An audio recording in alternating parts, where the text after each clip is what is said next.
Y hasta el día de hoy, y esperemos que mañana ocurra, no nos da una explicación razonable a la que todos los ciudadanos tenemos derecho. Es decir, la señora tiene unos relojes que valen entre 15 y 20 mil dólares, tiene joyas valiosísimas, no las declaró y estaba obligada a hacerlo, tiene que dar una explicación sobre cuál es el origen. El día de ayer, don Gustavo Adriancén logró, tras un emocionado discurso, que el Congreso de la República le diera el voto de confianza. Y se han aplaudido entre ellos. Pero yo creo que hay algunas cosas significativas sobre las que llamar la atención. El ministro dice, vamos a imponer la austeridad en el gasto público. Pero la semana anterior le han regalado 50 millones de soles al Congreso para personal. Casi todo, de los 50 como 40 son para personal. ¿Qué austeridad es esa? ¿Qué austeridad es esa si se gastan 50 palos en comprar los votos y la buena voluntad de los congresistas? No sé qué señal de austeridad sea sinceramente esa. Nos habla de el compromiso de enfrentar la crisis de inseguridad, pero ¿cuál es el compromiso? Si esto es un desmadre de improvisación, es decir, han sostenido a este impresentable ministro del Interior que felizmente salió y que la última tontería que dijo es que el dólar se iba a ir a 40 soles, ¿no? Si se cuestionaba la estabilidad de la señora Dina Boluarte, o que lo querían sacar porque era feo.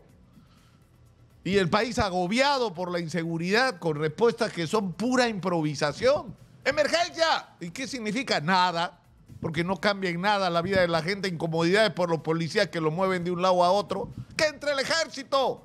¿Para qué? ¿Para qué? ¿Para hacer qué? O el tema, no solo, ahora viene lo de los penales, ¿no? Porque se han alocado, ya les pasó un poco la fiebre, ¿no? Esa de mega penal como el de Bukele. Pura improvisación, carencia de una estrategia.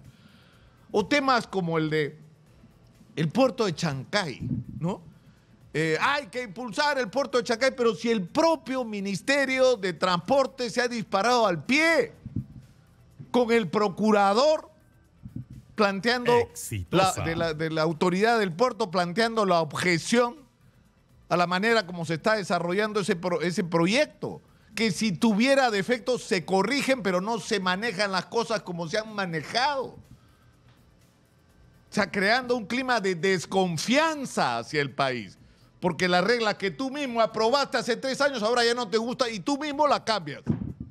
Cuando estás a 7 meses de inauguración de lo que probablemente sea el proyecto más importante en términos económicos de la historia nacional, que es el megapuerto de Chancay. Entonces, ¿cómo?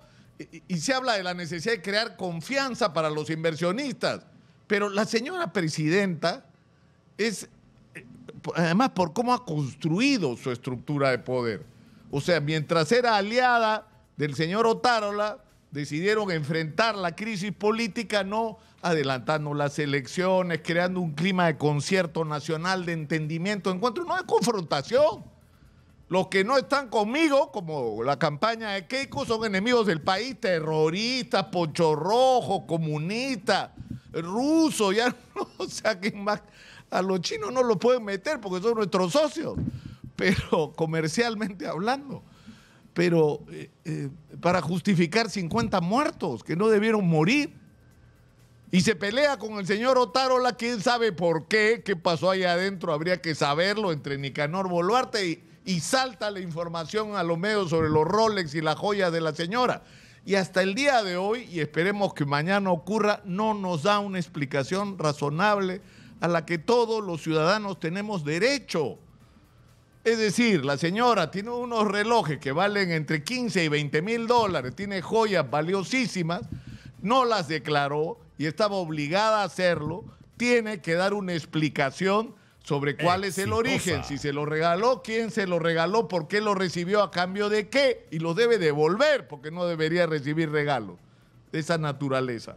O los compró, lo cual la pone en un problema, ¿de dónde salió la plata para comprarlos? Entonces, lo que está ocurriendo es que el Ministerio Público está haciendo su trabajo, es su obligación hacer lo que está haciendo. Ante la evidencia de signos exteriores de riqueza no justificado, es una obligación del Ministerio Público abrir una investigación. Y es una obligación de la presidenta dar explicaciones que, insisto, hasta hoy no nos da. Y eso crea un contexto horrible en que ocurren cosas extremas como que se allana la casa de la presidenta de la República. ¿En qué parte del mundo pasa eso?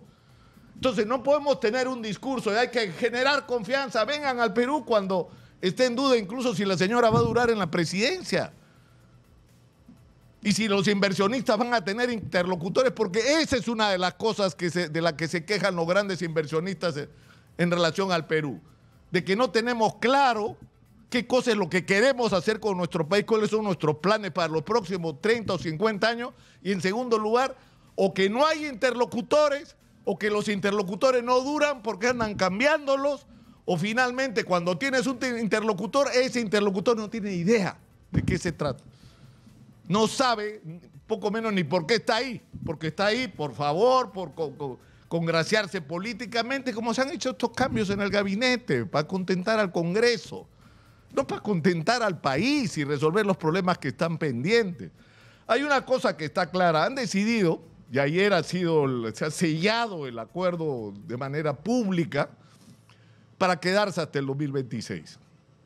El problema es que si se quedaran hasta el 2026 y no hicieran daño, como han estado haciendo, y no me refiero a daño desde la perspectiva de los derechos humanos, de acusar de terruco a cualquiera que no piense o proteste en contra de ellos, sino en no solo no resolver los grandes problemas pendientes del país, sino generar un contexto absolutamente perverso. Nos han cambiado media constitución, nos han impuesto la bicameralidad cuando hace unos pocos años la inmensa mayoría del país votó en contra.